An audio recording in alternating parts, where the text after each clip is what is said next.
Hello बच्चों, let's see this question. It say that A massless spring k equal to 800 newton per meter attached with a mass 500 gram is completely immersed in 1 kg of water. The spring is stretched by 2 centimeter and released so that it start vibrating. What would be the order of magnitude of the change in the temperature of water when the vibration stop completely?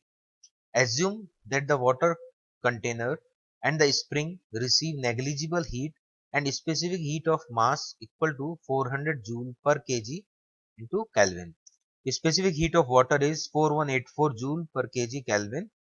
2019 में ये question पूछा गया था mains में 9 अप्रैल को second shift के अंदर. Question को सॉल्व करने के लिए हमारा की कॉन्सेप्ट होगा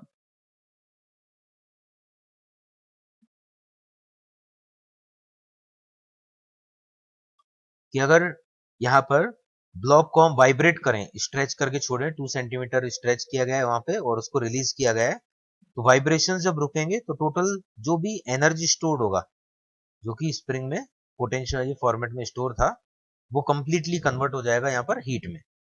यहाँ पर लिखा है vibration stop completely means the total elastic potential energy of the spring convert into heat. इसके बाद फिर यहाँ पर क्वेश्चन में जैसा कि इंफॉर्मेशन गिवन है,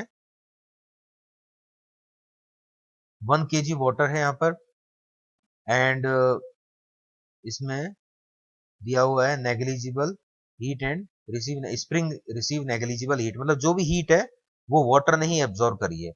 और स्पेसिफिक हीट यहाँ पर दिया हुआ है इसका वाटर का 4184, मास का दिया हुआ है 400 जूल पर केजी एंड केल्विन. तो ये सब वैल्यू के अकॉर्डिंग हम यहाँ पर इसको सॉल्व करेंगे.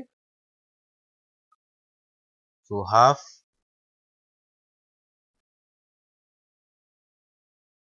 के 800 एक्स स्क्वायर 2 इंटू 10⁻⁻² का स्क्वायर, ये यहाँ पर कन्वर्ट हो जाएगा, फॉर्मूला आ जाएगा इधर एम एस डेल्टा टी. तो जैसा कि यहाँ पर मास दिया हुआ है 500, तो उसको लिख देंगे हम 0.5 kg. एस स्पेसिफिक हीट यहाँ पर 400 प्लस M2S2, क्योंकि जो मेन फॉर्मूला है हमारा वो है एम एस डेल्टा टी. अब एम यहाँ पर दो मास है तो टोटल मास देखेंगे, अब दो बार फॉर्मूला अप्लाई कर देंगे. सेकेंड है यहाँ पर एम 1 kg ऑफ वाटर, तो 1 kg इंटू एस गिवन है 4184, तो ये हो गया दोनों का M1S1 प्लस M2S2 और चेंज इन टेम्परेचर दोनों के लिए सेम हो जाएगा. इस टाइप से हम डेल्टा टी कैलकुलेट कर लेंगे. बाकी सब वैल्यूज यहाँ पर गिवन ही है. तो ये यहाँ पर हो जाएगा 400, सो 4 into 10⁻² into 4 into 10⁻⁻4 divide by, इसको सॉल्व करेंगे तो ये हो जाएगा 200 डिनोमिनेटर में आएगा प्लस 4184. इस टाइप से यहाँ पर हम चेंज इन टेम्परेचर का कैलकुलेशन करेंगे.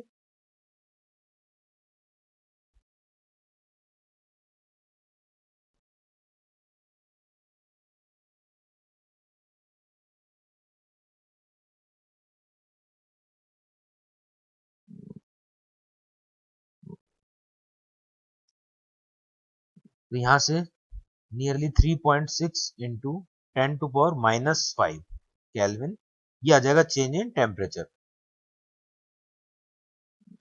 तो यहाँ पर ऑर्डर अगर 10 देखेंगे, ऑर्डर ऑफ 10, तो वो 10⁻⁻5 यहाँ पर करेक्ट होगा. तो क्वेश्चन को सॉल्व करने के लिए यहाँ पर जो हमने कॉन्सेप्ट अप्लाई किया उसके अकॉर्डिंग एक स्प्रिंग है जिसको हम स्टार्टिंग में स्ट्रेच करके छोड़ रहे हैं, और ये जब स्प्रिंग इधर वाइब्रेट होगी तो वाइब्रेशंस के कारण जो यहाँ पर स्टोर एनर्जी था वो वाटर से एब्जॉर्ब हो जाएगा, वाटर के अंदर वो धीरे धीरे एब्जॉर्ब होना स्टार्ट हो जाएगा, जिससे कि वाटर का टेम्परेचर में जो चेंज होगा वो है डेल्टा टी. इसी के साथ यहाँ पर क्वेश्चन में बोला गया है कि जो मास अटैच है यहाँ पर m, इस मास ने भी एनर्जी को ग्रैब किया, जो भी इलास्टिक पोटेंशियल एनर्जी था उससे जो हीट में कन्वर्जन हो रहा है, तो वो हीट को दोनों ने यहाँ पर एब्जॉर्ब किया।